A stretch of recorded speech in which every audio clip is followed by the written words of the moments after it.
여러분 안녕하십니까?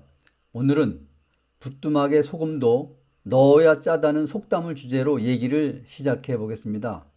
우리 예전의 속담이죠. 시골집 부엌에는 부뚜막이 있었습니다.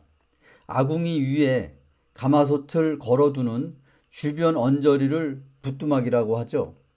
아궁이를 만들 때 대부분 진흙으로 마무리를 하는데 그 진흙으로 평평해진 공간을 부뚜막이라고 해서 소금통도 놓고 간장 종지, 고춧가루 통 등을 놓고 음식을 할 때 조금씩 넣어서 간을 맞추던 우리의 옛 모습이죠.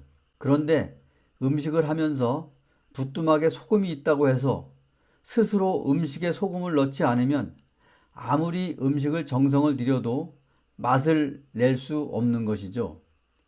이 속담은 이처럼 우리에게 아무리 좋은 물건이 있고 또 아무리 좋은 계획이 있어도 쓰지 않고 실천하지 않으면 아무런 소용이 없다는 풍자를 알려주고 있습니다. 오늘 왜 이 속담을 얘기하냐면 제가 유튜브를 시작할 즈음인 작년부터 저의 지인이 경제 주식과 관련해서 이런저런 질문을 하는 친구가 있습니다. 그런데 지난주에 점심 식사를 같이 하며 대화 중에 또 꼬리에 꼬리를 무는 질문을 하는 것입니다. 요즘 코로나로 인해서 전 세계 경제가 너무나 어렵다고 하는데 지금 주식시장은 어떠냐? 또 현금이 조금 있는데 어디에 투자하면 좋으냐? 환율과 경제 공부를 하고 싶은데 무엇부터 배워야 하느냐? 등등 이런 질문이 작년에도 똑같이 했었습니다.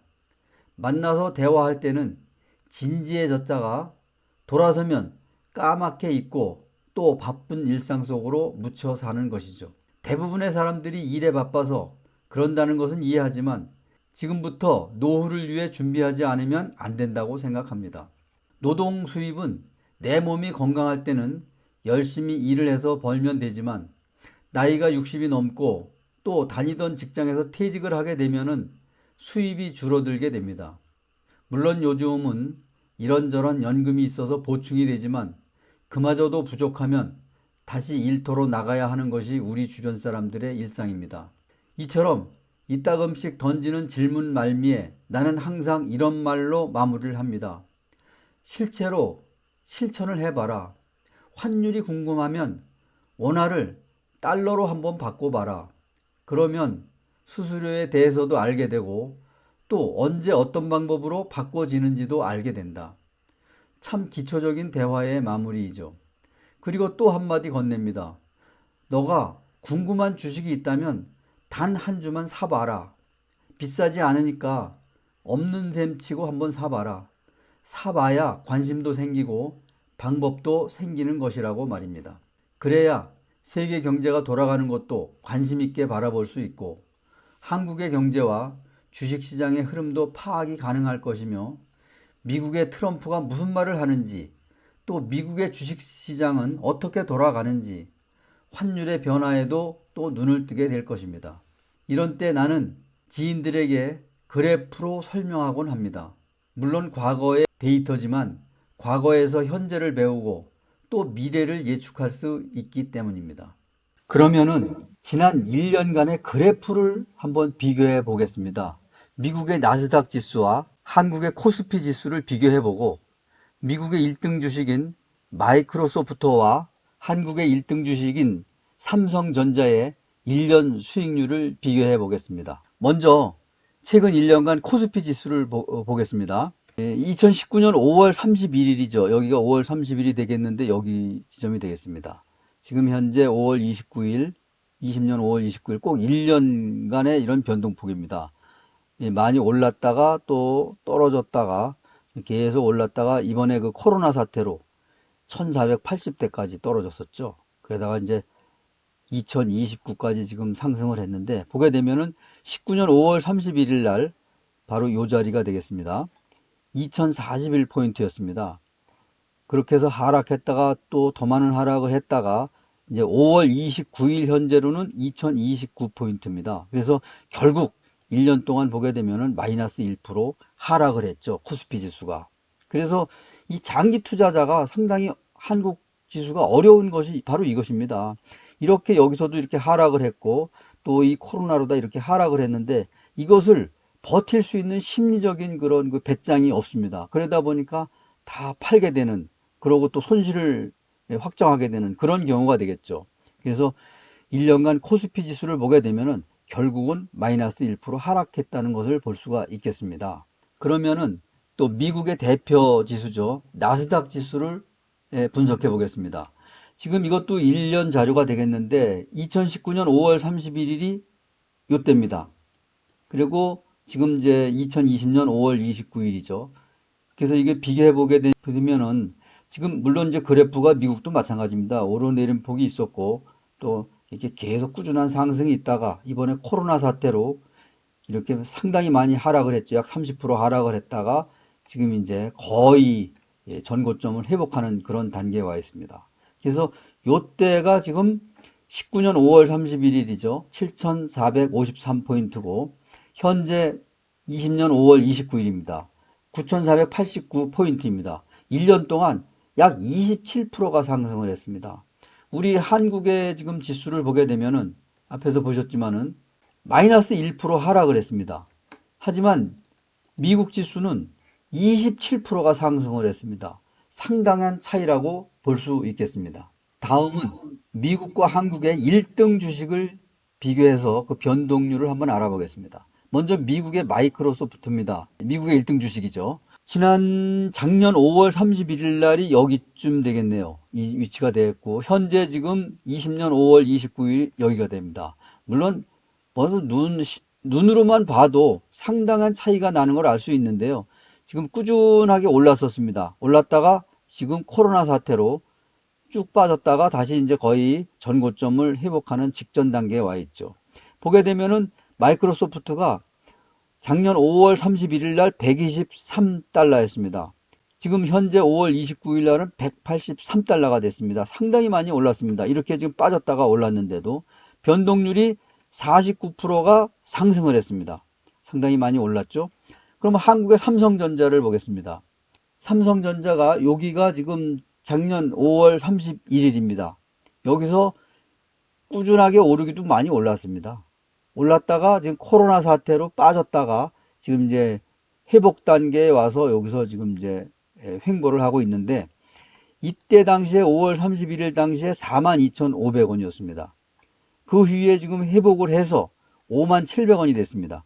57,000원. 그래서 결국 변동률은 19% 상승하는데 그쳤죠.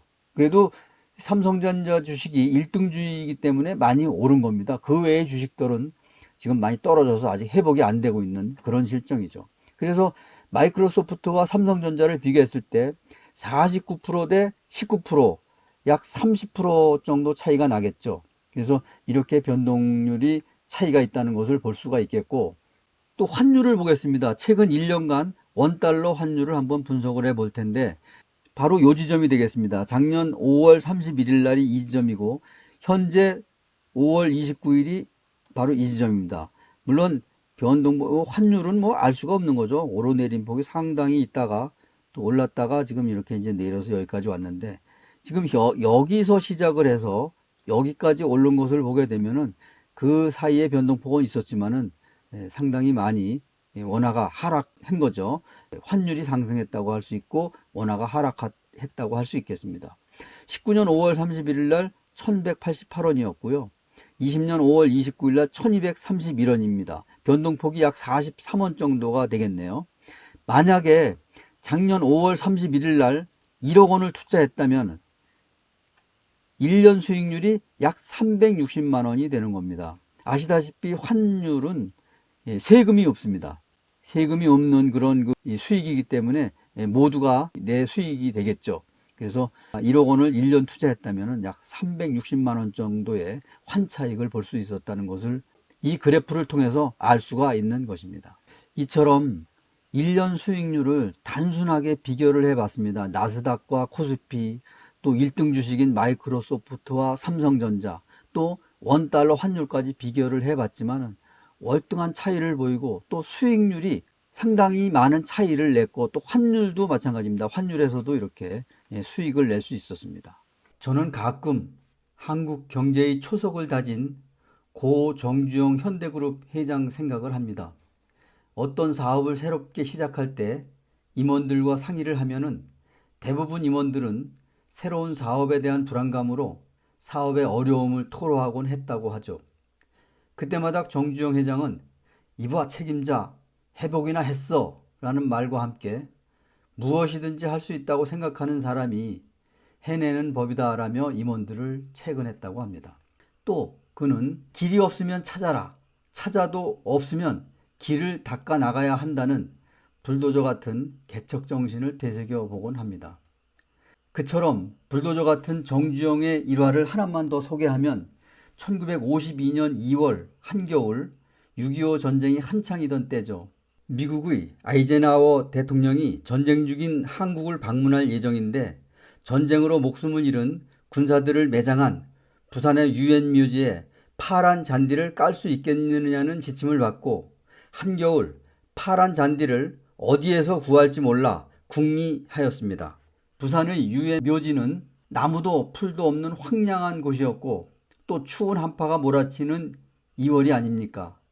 당시 현대건설 임원들은 모두가 불가능하다고 말도 붙일 수 없었다고 합니다. 그때 정 회장은 물러서지 않고 우리 정부 당국에 조건을 걸었다고 합니다. 공사비의 3배를 주면은 해보겠다는 것입니다. 허락을 받은 정 회장은 트럭을 끌고 낙동강으로 갔습니다. 낙동강 주변 밭에는 한겨울에도 푸른 새싹을 피우기 시작한 보리밭이 있었던 것입니다.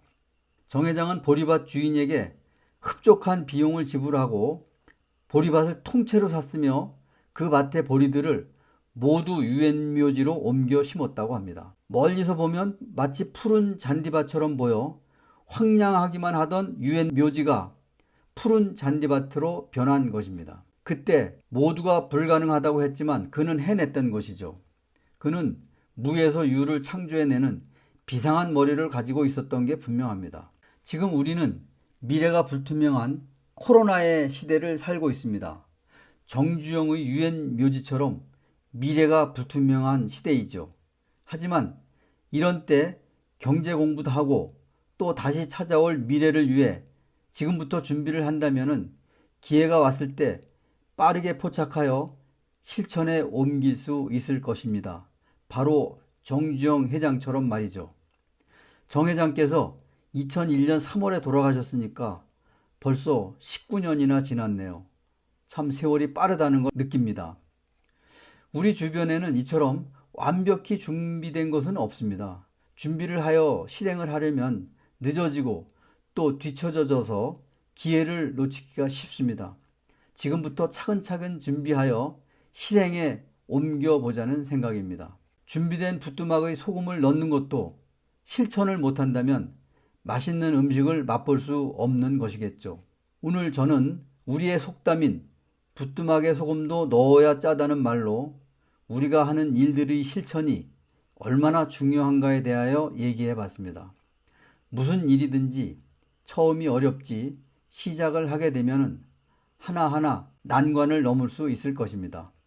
저는 그 친구에게 이렇게 얘기하고 싶습니다.